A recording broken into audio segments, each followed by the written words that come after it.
Well, I done made up my mind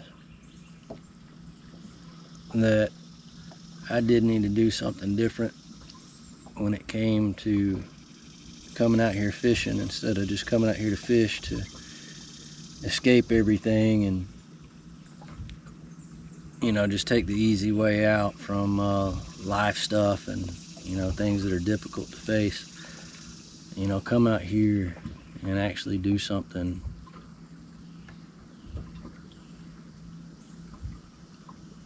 that do something meaningful,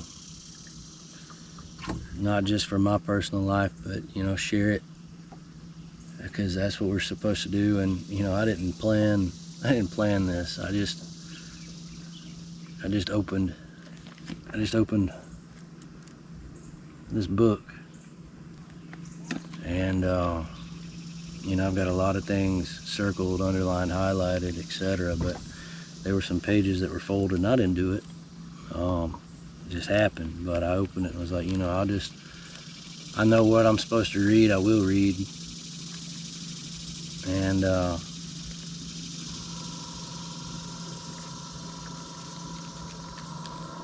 that boat's going the other way. Look at there. But Matthew is the book that it's in, and it's chapter 10, verses 6 through 8. But go rather to the lost sheep of the house of Israel. And as you go, preach, saying, the kingdom of heaven is at hand. Heal the sick, cleanse the lepers, raise the dead, cast out devils. Freely you have received, freely give. Like I said, I didn't plan this, and you know, that's something like with fishing. The love for the outdoors and with fishing is something that was freely given to me. And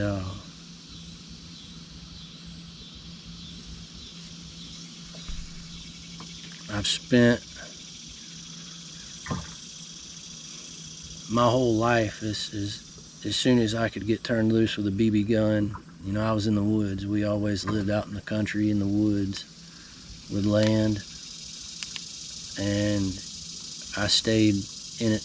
Bows, arrows, pellet guns, four-wheelers, dirt bikes, go-karts, you name it. And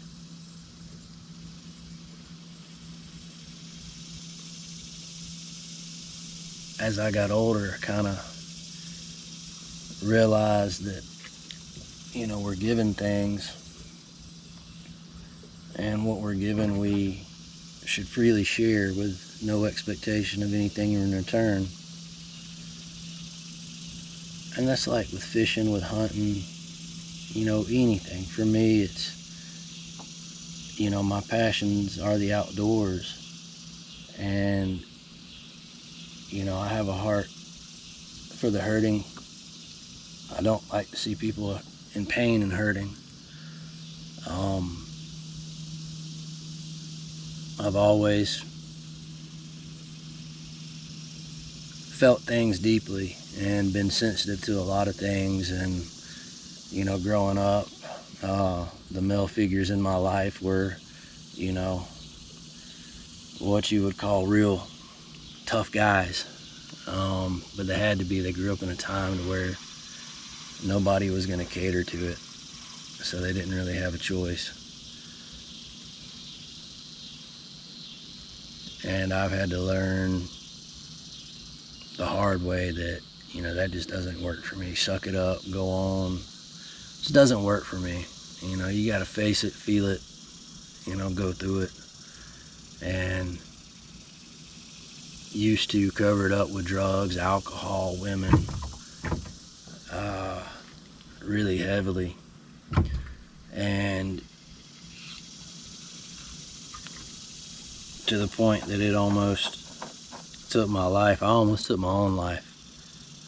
28 years old, I had made a choice that I couldn't handle the pain anymore. I couldn't handle things anymore. And I told God if he didn't do something that I was. And my family had done some really big things for me as far as letting me have a place to live on our property and building a place for me to live and accommodate my kids. And mind you, I was still drinking and everything, and it baffled me to have that happen. Really, to be honest, it pissed me off,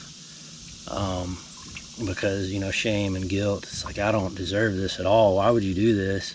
And pride also, it's like, I need to go get it myself. I don't need you handing me more stuff. I'm a mom's only child, so yeah, I had a lot of things handed to me that I just, you know, crapped on more than I appreciated it. But you know, at 28 years old, I was in that house, and that was at one of the darkest places of my life, because I saw, you know, I couldn't even come out here to this river and enjoy any of it. I'd come out here for like 10-15 minutes and then load back up and drive an hour back home. And some of my buddies knew, Cody Haynes, the Coosa kid, and myself have been friends, real good buddies for quite a while, and even he knew, you know, he could tell that something was bad, wrong, but, you know, nobody really knew how to reach me, which I didn't make myself reachable either. I just shut myself off.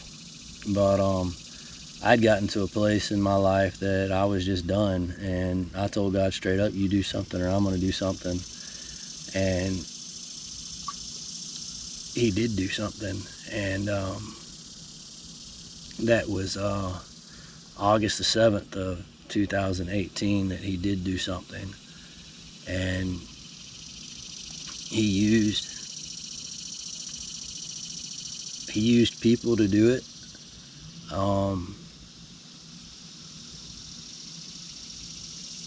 And that's not been the only time. There's been a few times that he saved me.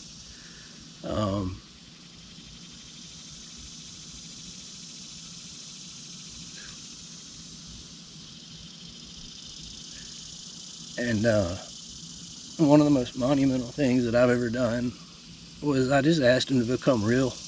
You know, my exact words were, I've been in church my whole life, and I don't even know what's true. I don't know if what I've heard about you is real or not. But I want to know you for real. I want to know you. And I started getting into this Bible here that my mom gave me.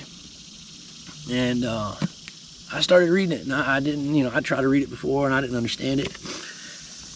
And he helped me to understand it, and he helped me. I could not, when I first started reading it, I could not focus on it. I couldn't get my mind off of the things that were going on in my life long enough to read this book. But I kept asking him to help, and I just kept pushing, and, you know, finally I had a breakthrough to where it didn't take any effort to focus on what I was reading, and it came alive. And it's even in here. It's like the word is alive. You know, it's the living word.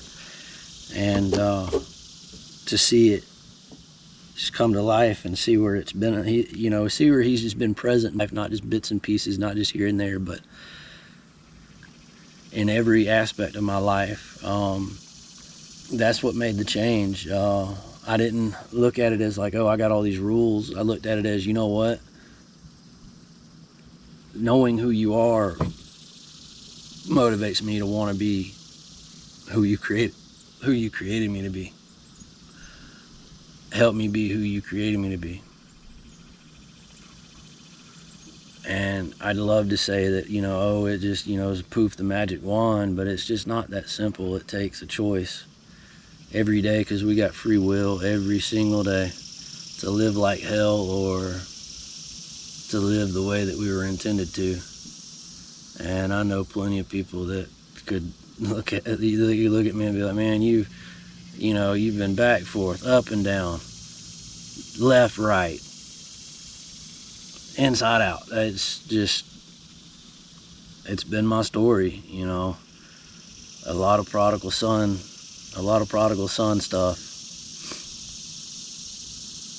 But one thing that's always been constant is the love of a Heavenly Father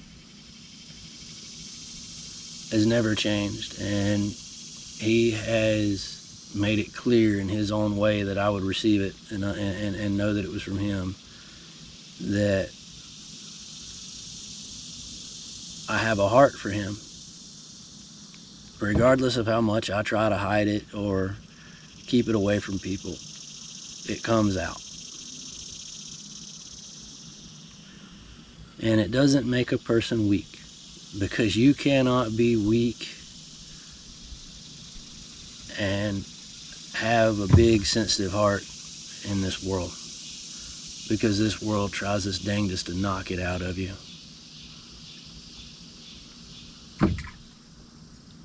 But it's worth the fight, it's worth the battle. Every day is an opportunity, whether we take them or whether we take a piss on them. That's an opportunity. And I choose to be real, not fake and phony.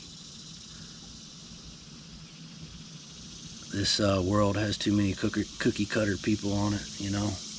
I'm not going to sit here and act like I'm perfect and flawless. I mean, you can ask my wife. I'm far from perfect. She's with me every day, and she'll tell you there's days there's been days where I've just been flat out scary and just a dick.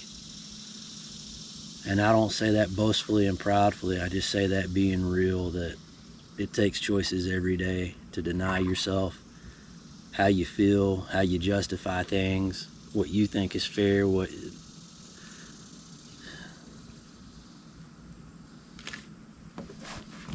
Let's put it this way.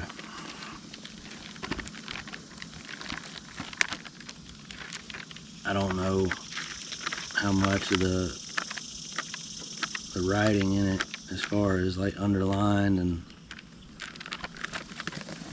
anyways, I've spent hours and days and years reading that word, and letting it become my reality, and letting it just mold me. And I can't stay away from it. I can try, but it sucks. It's miserable. And you always end up coming back. Like the prodigal son, you come to your senses, and it's like, got boats coming up on me. But anywho, I just knew I couldn't keep making these videos and keep going with it the way that I was without bringing Him front and center into it, because that's always been my desire. And I had a conversation with one of my buddies today. It's like, I really want to I told him I miss how I was, he's like, what, mild-mannered? And I'm like, yeah, but living by faith, that was so much joy and freedom and peace. Doesn't always make sense, doesn't always feel good, but when it becomes your reality and God makes Himself real to you, and I told him I want to be known by you. I want to know you and be known by you.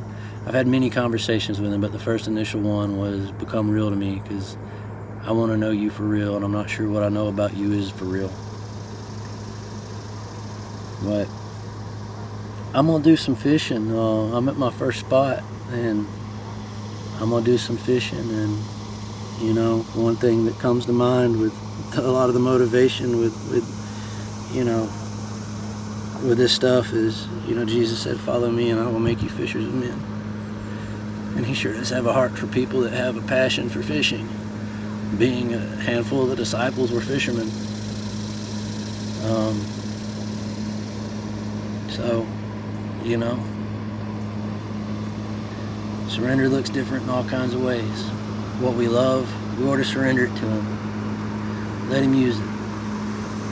never know what he has in store for it, the lives he might save through it. But let's get some lines in the water, tight lines.